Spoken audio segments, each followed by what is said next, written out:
Xin kính chào quý vị thính giả. Hôm nay tôi xin được trình bày một số quy định pháp luật mới trong lĩnh vực chứng khoán.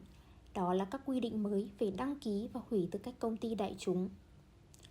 Với mục tiêu hướng tới sự phát triển minh bạch và bền vững của thị trường chứng khoán, vào ngày 5 tháng 5 năm 2025, Bộ Tài chính đã ban hành Thông tư 19/2025 quy định về việc đăng ký công ty đại chúng, hủy tư cách công ty đại chúng, báo cáo về vốn điều lệ đã góp được kiểm toán.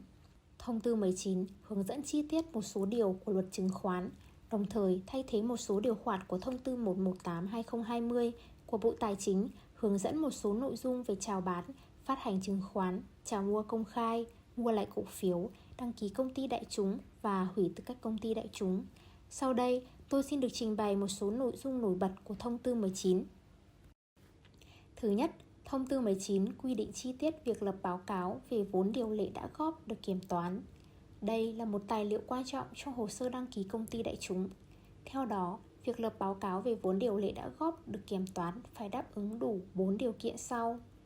Điều kiện thứ nhất, báo cáo về vốn điều lệ đã góp được lập đúng theo mẫu quy định tại phụ lục 01 ban hành kèm theo Thông tư 19.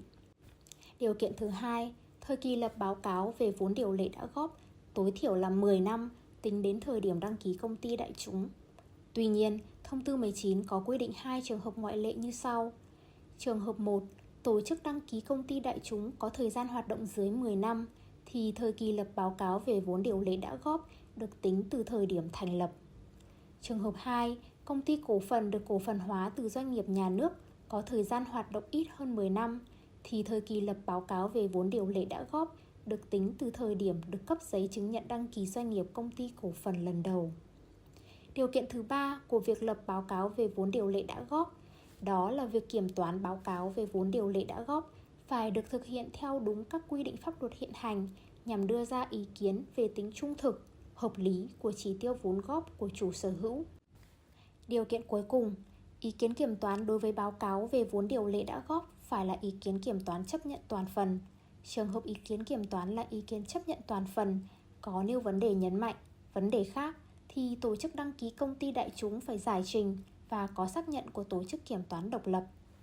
Như vậy có thể thấy, các quy định mới liên quan đến việc lập báo cáo về vốn điều lệ đã góp được kiểm toán được ban hành nhằm đảm bảo xác định đúng vốn thực góp của doanh nghiệp, làm rõ quá trình góp vốn, tăng vốn và sử dụng vốn của doanh nghiệp trước khi đăng ký công ty đại chúng. Từ đó giúp Ủy ban Chứng khoán Nhà nước đánh giá chính xác liệu doanh nghiệp có đáp ứng điều kiện về vốn điều lệ khi đăng ký công ty đại chúng hay không.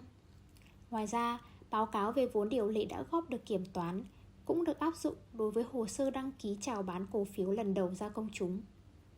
Điểm mới đáng chú ý tiếp theo của Thông tư 19 đó là điều chỉnh các mẫu tài liệu của hồ sơ đăng ký công ty đại chúng. Ngoài việc bổ sung mẫu báo cáo về vốn điều lệ đã góp như tôi vừa đề cập ở trên, Thông tư 19 cũng đã ban hành mới hoặc thay thế các mẫu tài liệu của hồ sơ đăng ký công ty đại chúng với một số điểm cần chú ý như sau. 1. Bổ sung mẫu giấy đăng ký công ty đại chúng, mẫu danh sách cổ đông. 2. Thay thế mẫu bản công bố thông tin về công ty đại chúng được quy định tại Thông tư 118. Mẫu bản công bố thông tin về công ty đại chúng mới bổ sung một số nội dung đáng chú ý như danh sách người chịu trách nhiệm chính đối với nội dung bản công bố thông tin công ty đại chúng, cam kết của công ty về tính hợp pháp, chính xác, trung thực và đầy đủ của hồ sơ.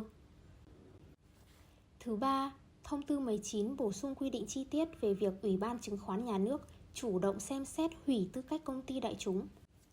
Theo đó, trong trường hợp công ty đại chúng không thực hiện trách nhiệm gửi hồ sơ, tài liệu báo cáo tới Ủy ban Chứng khoán Nhà nước khi không còn đáp ứng điều kiện về vốn hoặc cổ đông, cụ thể đó là khi công ty không còn đáp ứng điều kiện có vốn điều lệ đã góp từ 30 tỷ đồng trở lên, có vốn chủ sở hữu từ 30 tỷ đồng trở lên và có tối thiểu 10% số cổ phiếu có quyền biểu quyết do ít nhất 100 nhà đầu tư không phải cổ đông lớn nắm giữ, thì Ủy ban Chứng khoán Nhà nước sẽ chủ động thực hiện xem xét hủy tư cách công ty đại chúng, cụ thể như sau. Đối với trường hợp công ty không còn đáp ứng điều kiện về cổ đông, thì sau khi nhận được danh sách cổ đông do Tổng công ty Lưu ký và Bù trừ Chứng khoán Việt Nam cung cấp về việc công ty không còn đáp ứng điều kiện về cổ đông, Ủy ban Chứng khoán Nhà nước thông báo cho công ty đại chúng về việc không còn đáp ứng điều kiện về công ty đại chúng theo quy định.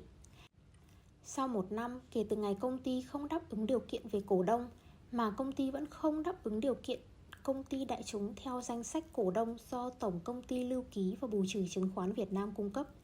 Trong thời hạn 15 ngày, Ủy ban Chứng khoán Nhà nước xem xét hủy tư cách công ty đại chúng, thông báo cho công ty và Sở Giao dịch Chứng khoán nơi có chứng khoán niêm yết hoặc đăng ký giao dịch, đồng thời công bố trên phương tiện công bố thông tin của Ủy ban Chứng khoán Nhà nước.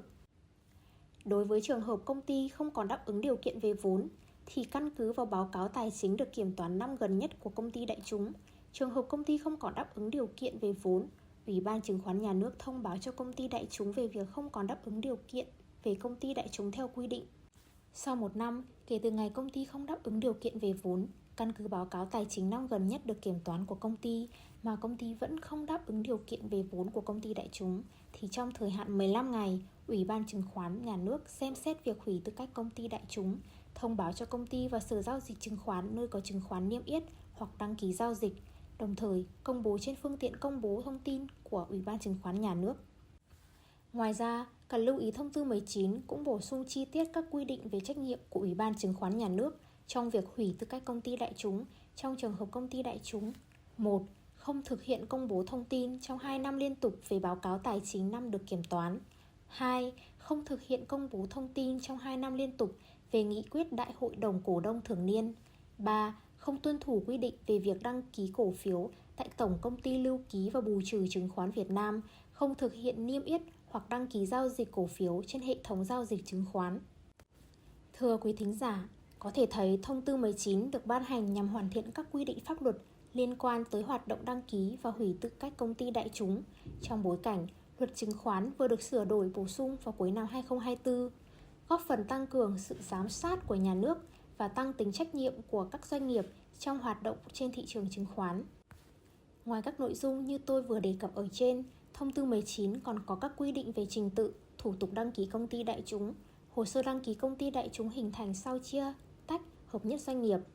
Thông tư 19 có hiệu lực kể từ ngày 5 tháng 5 năm 2025. Do đó, các doanh nghiệp đang có nhu cầu đăng ký công ty đại chúng và các công ty đại chúng cần kịp thời cập nhật các nội dung mới của thông tư 19. Trong trường hợp quý thính giả muốn tìm hiểu rõ hơn các quy định cũng như thực tiễn thực hiện thủ tục đăng ký hoặc hủy tư cách công ty đại chúng, Văn phòng luật sư NH Quang và Cộng sự sẵn sàng giải đáp, hỗ trợ và cung cấp tư vấn pháp lý liên quan.